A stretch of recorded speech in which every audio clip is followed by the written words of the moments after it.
Good evening from Glasgow. Both sides in the independence referendum campaign are urging anyone who has not yet registered to vote to do so before it's too late. More than 4 million people have already signed up, and with a high turnout and possibly a close result expected, every vote is being highly valued. Here's our political correspondent, Tim Reid. Just 17 days to go until polling day, although some voters have already cast their ballots by post. If you're to take part at all in this crucial vote on the nation's future and you haven't yet applied to do so, you must have registered by midnight tomorrow to be eligible, and most registration offices will be staffed to ensure application forms can be handed in right up until that point. And if you have registered or are going to apply to get a postal vote or a proxy vote, that's allowing someone else to vote for you, then that has to be done by 5 p.m. on Wednesday. So how do you do it? Very simple. Either contact your local electoral registration officer and get a form, or go into aboutmyvote.co.uk, put your postcode in, download the form, put your name and address on it, sign it and get it back to the electoral registration officer. Spreading the independence message at a cafe in Ayrshire today, those seeking to encourage as many people as possible to vote yes. The campaign is keen to find the so-called missing million, those who are eligible to take part but who don't usually do so and who could swing this result. What's happening all around Scotland today and tomorrow is making sure that people who may not yet have registered do register to vote in this very important referendum. So we're trying to make sure that we get as big a turnout as possible. We know lots and lots of people who've never voted before are registering for the referendum, and we believe they're mainly registering to vote yes. So for us it's very important to get that big turnout. A little young to vote this time, but other newly registered voters could swing it for the no camp. Today they sought to persuade undecided women voters to the UK cause by appealing to their hearts and their heads. We're trying to get across to people that this is probably the biggest single decision they will ever make in their lifetime. That's why it's so important that people register to vote and then vote itself. If we vote to leave, there is no going back. It's that irreversible, it's that important. I want people to vote and say no thanks to those risks, and instead build a stronger, better Scotland within the strength of the UK. Some have already made up their minds and voted by post. Many more will do so. Now, there are over 4 million people so far registered to vote, and more than 680,000 of those can do so by post. Those numbers will be updated next week. They're expected to rise significantly. Final turnout on September the 18th is expected to be at record levels, perhaps over 80% of the electorate, an estimate which shows perhaps just how engaged Scotland is in deciding its future. Now, the future of how immigration could work in an independent Scotland is being discussed by both sides in the debate.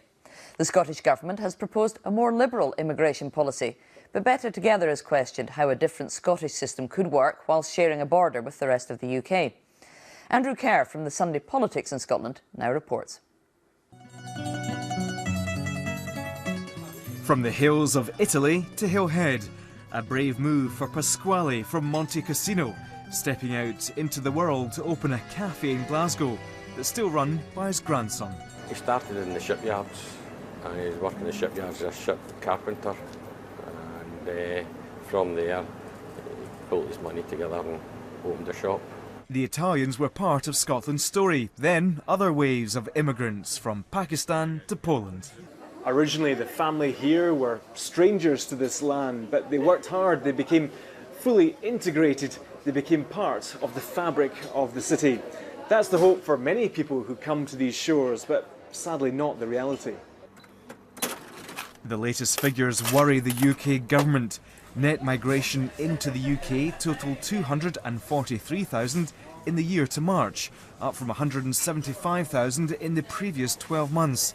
Maintaining social cohesion, the pressure on public services and the forcing down of wages are the Conservatives' concerns. The UK government famously promised to reduce net migration to tens of thousands, and that's obviously proved impossible for a number of reasons. Now, that exposes it to critique from UKIP and from anti-immigrant groups. And I think one of the mistakes made by the Conservative government is that they've responded to that by introducing a number of very populist and quite symbolic policies designed to restrict access to welfare and to health service and so on.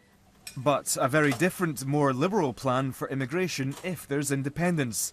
A points-based system to attract skilled workers and keep students with a post-study work visa. Indeed, a net migration target of 24,000. The actual total last year was only approaching 10,000. The policy could face three sorts of hurdles. The first one, would Scotland be able to attract that level of immigration? Would it be able to attract net migration of around 24,000 a year? Secondly, if it were able to attract that level of immigration, would public opinion be supportive of that kind of more liberal approach? And thirdly, would it be able to pursue that sort of liberal policy within a common travel area with the rest of the UK and Ireland? Back at the cafe, the coffee's on, but there's trouble brewing over the numbers. A key insider from the Labour years believes immigration is over the peak, but says the Scottish Government wants 1 million extra people by 2050. They're going to have to get them from outside Europe. And where does that mean? Well, in the end, it means Africa and Asia. That's why they don't want to level with the country. That's why they don't want to tell the truth. It's a perfectly decent policy to argue for more immigration. It's just the SNP know it's deeply unpopular, particularly among swing voters, particularly among working class swing voters, particularly among working class male undecided voters. They should have the honesty to tell the truth. John McTernan is actually an old friend, and he's a very nice man. He's also a quintessential spin doctor. So I know I can tell the smile on his lips when he's stretching the argument just a little bit. Of course, the Scottish Government is not concealing anything. It's doing its best to calculate how many immigrant skilled workers we need, and I think most sensible people would know that 1 million is a bit of a nonsense. As the arguments boil over, it's the people who are here in Scotland now who face tough choices on how they want their communities to look and how they want them to survive. Andrew Kerr there.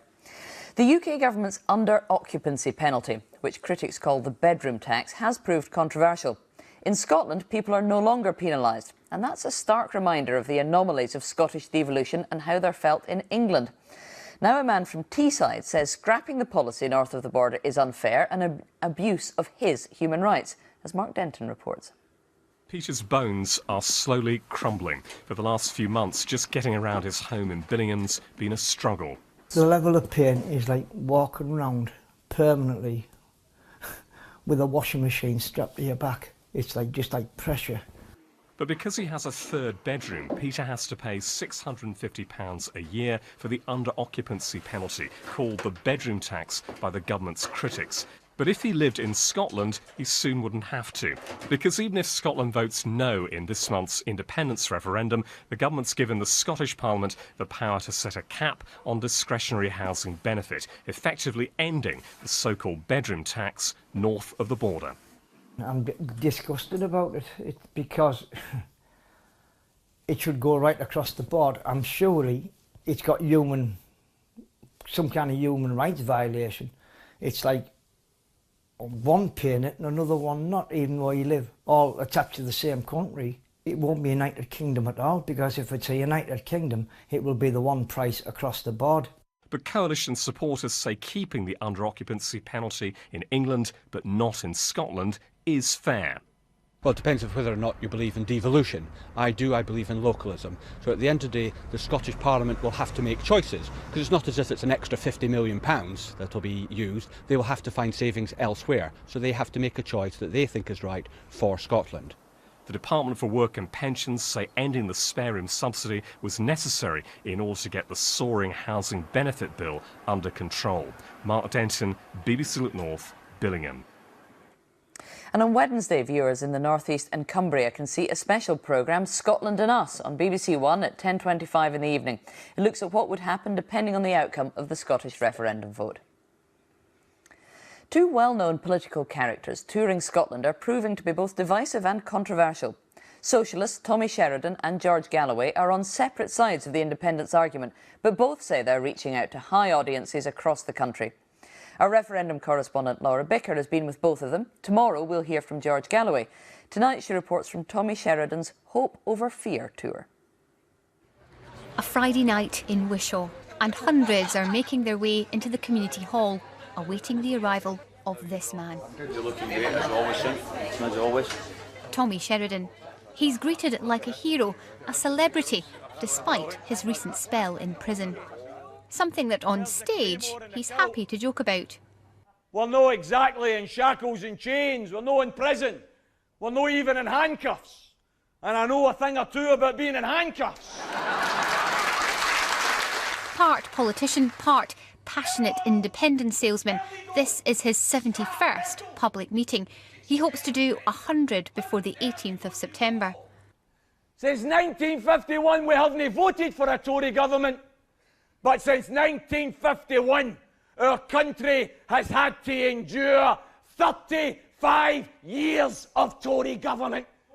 But this firebrand socialist has proved to be divisive. Certainly some people in Yes Scotland appear maybe not to be my greatest fans.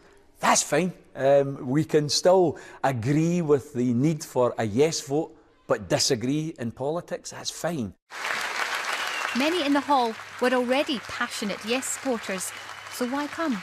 He's very high profile, maybe not always for the right reasons, but there's no denying his passion and his belief in what he's saying.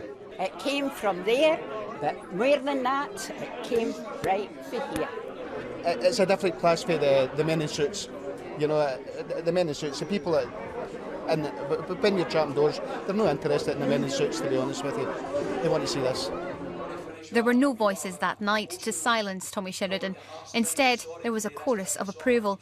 He denied he was preaching to the converted, but there's no denying he can still command a room. Thanks very much, Gordon. Laura Bicker, reporting Scotland, Wishaw.